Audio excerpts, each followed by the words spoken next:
नमस्कार दोस्तों, स्वागत है आपका आपके YouTube channel way of learning में। इस वीडियो में हम बात करेंगे चाइनीज़ आयात पर अगर पूर्ण तरह से प्रतिबंध लगा दिया जाए तो इसका हमारे देश की अर्थव्यवस्था पर क्या प्रभाव पड़ेगा।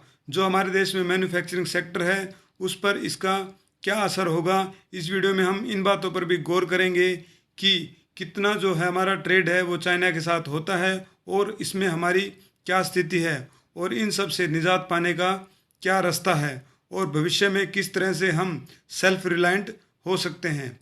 सबसे पहले हम बात करेंगे कि ये जो विषय है वो चर्चा में क्यों है। वैसे तो चाइना और भारत के संबंध हैं इतिहास में ज़्यादा अच्छे नहीं रहे हैं। सन 1962 में हमने चाइना के साथ एक युद्ध लड़ा और उसमें हमारे देश को काफ़ी क्षति सहनी पड़ी और हमारे कई जवान उसमें शहीद हुए और उसके बाद भी छोटे छोटे क्लैशेस चाइना के साथ होते रहे हैं और उसमें हमारे जवानों को अपनी जान देनी पड़ी है। सन 1967 में नाथुला पास को लेकर भी कई जवान वहाँ पे शहीद हुए और अब जून के महीने में 20 जवान गलवान वैली में एक हिंसक झड़प में शहीद हो गए और 2017 में भी हमने देखा था कैसे डोकलाम विवाद चाइना और इंडिया के बीच में हुआ था।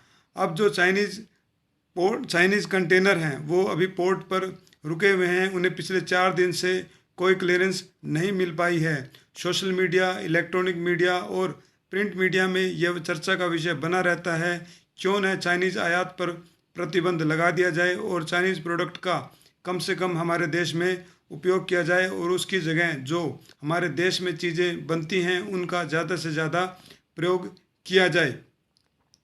अब हम इसमें बात कर रहे हैं कि हमारा जो चाइना के साथ व्यापार होता है वो कितना है और हम किस तरह से उस व्यापार को हम भविष्य में टैकल करेंगे। अब अगर हम वॉल्यूम की बात करें तो चाइना और इंडिया का जो ट्रेड वॉल्यूम है 87.5 बिलियन डॉलर के आसपास है। अगर हम ये जानें कि हमारा सबसे बड़ा जो ट्रेडिंग पार्टनर है वो कौन है तो चाइना ही सबसे प्रथम नंबर पर उभर कर आएगा। ये बहुत ही दुख की बात है कि जिस देश के साथ हमारे इतने विवाद हैं और वही हमारे देश का सबसे बड़ा ट्रेडिंग पार्टनर है यूएस और यूएई दूसरे और तीसरे नंबर पर आते हैं। अगर हम इंडिया में जितना भी एक्सपोर्ट होता है और उस एक्सपोर्ट में चाइना का नंबर अगर हम देखें तो वो तीसरे नंबर पर आता है और जबकि चाइना से जितना एक्सपोर्ट दूसरे कंट्री में होता है तो हम उस क्रम में 7वें नंबर पर आते हैं और चाइना में जितना एक्सपोर्ट टोटल किया जाता है उसका 2% ही भारत आयात करता है और जो भारत निर्यात करता है उसका 5.47% चाइना को निर्यात होता है। तो हम देख सकते हैं कि किस तरह से हमारी एडवर्स कंडीशन है और हम एक ऐसी स्थिति में हैं जहां से निजात पा पाना काफ़ी मुश्किल है लेकिन नामुमकिन नहीं है। अगर इरादे नेक हों और पक्के हों तो हम हमारे देश को एक सेल्फ रिलायंट कंट्री बना सकते हैं और इस स्थिति को हम आने वाले भविष्य में बदल सकते हैं। अब अगर हम ट्रेड डेफिसिट की हिस्ट्री को भी देखें तो यह भी कोई ज़्यादा खुश करने वाली नहीं है। अगर इस सेंचुरी की शुरुआत में देखें तो हमारा जो ट्रेड डेफिसिट था वो मात्र 743 मिलियन डॉलर के आसपास था, लेकिन आज 2020 में जब हम देख रहे हैं कि हमारा ट्रेड डेफिसिट 57.5 बिलियन डॉलर तक पहुंच चुका है जो कि जो सेंचुरी में शुरुआत में था उसका लगभग 65 से 70 गुना के आसपास है। हम देख रहे हैं कि इस ट्रेंड को चेंज करने में कोई खास पॉलिटिकल विल दिखाई नहीं देती। आज जो ये सिचुएशन क्रिएट हो रही है इसमें हमारी पॉलिटिकल इनेबिलिटी का काफ़ी कुछ योगदान रहा है और इंडस्ट्रीज़ को इतना ज़्यादा बूस्टअप नहीं दिया गया कि वो इस जो ये ट्रेड डेफिसिट है उस लड़ाई को लड़ सकें। अब जो इंडियन इंडस्ट्रीज़ हैं उनकी वास्तव में क्या कंसर्न है। हमारा जो वहाँ से आयात होता है वो बेसिकली टेलीकम्युनिकेशन, फार्मास्यूटिकल और ऑटोमोबाइल से ज़्यादा वहाँ से आयात होता है और वो जो इंडस्ट्रीज़ हैं वो ये कह रही हैं कि अगर एकदम से ब्लैंकेट बैन लगा दिया गया तो इसका हमारे देश पर प्रतिकूल प्रभाव पड़ेगा। जब तक हमारे पास कोई अल्टरनेट वेंडर्स या रिसोर्सेज नहीं हैं उस समय तक इस तरह से बैन लगाना ठीक नहीं होगा और हमारे देश की अर्थव्यवस्था पर इसका गलत प्रभाव पड़ेगा। अब जो इंडिया की डिपेंडेंसी है चाइनीज़ आइटम पे, वो कौन कौन से आइटम हैं जिस पे इंडिया पूरी तरह से चाइना पे डिपेंडेंट है। मेनली जो इंटरमीडिएट प्रोडक्ट्स हैं और कंपोनेंट और रॉ मटेरियल होता है, उसके ऊपर ही इंडिया की ज़्यादा डिपेंडेंसी है। जैसे ऑटोमोबाइल सेक्टर में, टेलीकम्युनिकेशन सेक्टर में कुछ जो कंपोनेंट होते हैं वो हम चाइना से आयात करते हैं। इवन दो जो व्हीकल के पार्ट्स और एसेसरी हैं उनको भी चाइना से आयात किया जाता है। अगर हम चाइनीज़ एक्सपोर्ट की बात करें तो मात्र 2% ही जो चाइना का एक्सपोर्ट टोटल होता है उसका हम आयात करते हैं। ये जो आंकड़े दिए गए हैं ये federation of Indian export organisation के द्वारा दिए गए हैं। अब अगर इन पे पूरी तरह से प्रतिबंध लगा दिया जाए तो जो इंडियन एक्सपोर्ट है उस पर इसका क्या प्रभाव पड़ेगा। जो इंडस्ट्रियल सेक्टर है वो वास्तव में अभी इसके फेवर में नहीं है कि पूरी तरह से उस पर बैन लगा दिया जाए, क्योंकि जो मटेरियल वहाँ से आता है उसको फिनिश्ड गुड बनाने में प्रयोग किया जाता है और उसको इंटरनेशनल मार्केट में हमारे एक्सपोर्ट के लिए भी यूज किया जाता है। अगर वहाँ से कोई चीज़ आ रही है और उसको हमने वहाँ पे बैन लगाया तो हमारे जो एक्सपोर्ट है उस पर भी प्रतिकूल प्रभाव पड़ेगा और हम पूरे वर्ल्ड में कॉम्पिटिटिव लेवल पे हम फाइट नहीं कर पाएंगे। अब जो APR है जो कि ड्रग्स को बनाने के लिए यूज़ किया जाता है, हमने कोविड-19 पेंडेमिक में देखा कि कैसे हमने कि बहुत सारे देशों को हाइड्रोक्सी क्लोरोक्विन एक्सपोर्ट की, इसमें US भी शामिल है। जो APR प्रोडक्ट है वो चाइना के से हमें आयात करना पड़ता है, उसको यूज करके ही पैरासीटामोल जैसी बेसिक टैबलेट और हाइड्रोक्लोरोक्विन जैसी टैबलेट जिसको कोविड-19 बीमारी के लिए यूज किया जा रहा है उसको बनाया जा सकता है। अगर वो APR हमें वहाँ से नहीं मिला तो हमारे देश में जो मेडिकल सप्लाई है उसकी शॉर्टेज हो जाएगी। अब तक जो हमारे पास रॉ मटेरियल अवेलेबल है वो सितंबर तक सफिशिएंट है, लेकिन अगर बैन लगा दिया गया तो दिसंबर तक हमारे देश में भी जो मेडिकल ड्रग्स हैं उसकी कमी हो जाएगी।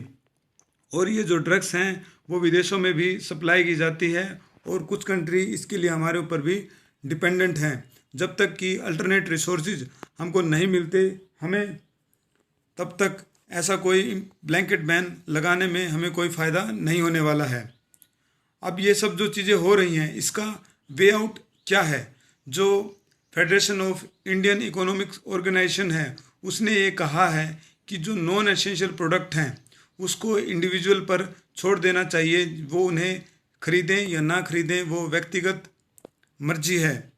जबकि कुछ आइटम हैं जो ट्रेड से रिलेटेड हैं उन पे अगर कुछ टैरिफ लगाया जाए तो कुछ इंपोर्ट को बैन किया जा सकता है, लेकिन एकदम से बैन लगाना हमारे देश के लिए ठीक नहीं है। जो क्रिटिकल इंग्रेडिएंट्स हैं जैसे APR वगैरह है उस पर कुछ समय के लिए थोड़ा सा एक्सपोर्ट ड्यूटी, इंपोर्ट ड्यूटी लगाई जा सकती है और जब तक कि हमें कोई वेंडर या कोई दूसरा कंट्री हमें नहीं मिलता तब तक उस पर बैन लगाना ठीक नहीं है।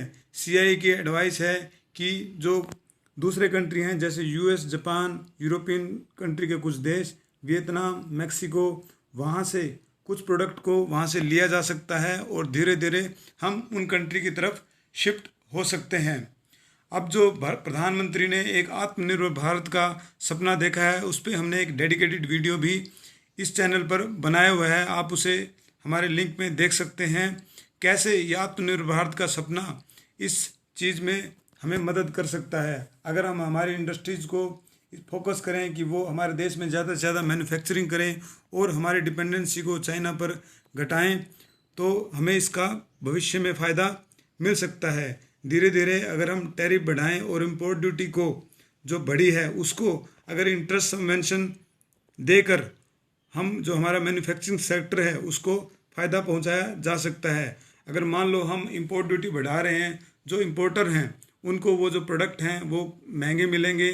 अगर जो क्रेडिट उनको बैंकों द्वारा दिया गया है उस पर अगर हम उनको इंटरेस्ट में कुछ सब्सिडी देते हैं तो जो मैन्युफैक्चरिंग कॉस्ट है उसको ऑफसेट किया जा सकता है और मार्केट में उसके दाम नहीं बढ़ेंगे।